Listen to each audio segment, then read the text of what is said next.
करायला गेले एक रेसिपी आणि झाली वेगळीच. हाय हॅलो नमस्कार मंडळी, कसे आहात सगळे? होप सो सगळे मजेत असणार.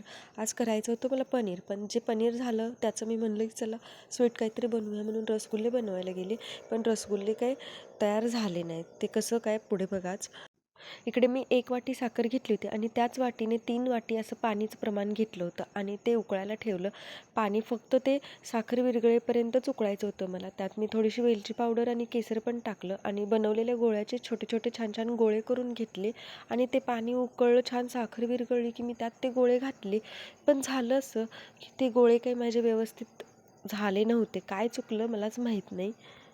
एनिवे तरी पण मी गॅस चालूच ठेवला आणि बघितलं तर हे काय व्यवस्थित झालं नाही. म्हणलं रेसिपी आपली फेल गेली आहे. मग आता काय करायचं ह्याचं तरी? एवढं दूध नुकसान होऊ नये म्हणून पनीर करायला घेतलं, पनीरचे रसगुल्ले करायला घेतले, ते पण झालं नाही. आता शेवटी आलं कुंदा. कुंदा करायला ठेवला आणि म्हणलं चला आपण भेळ करूया मस्त अशी.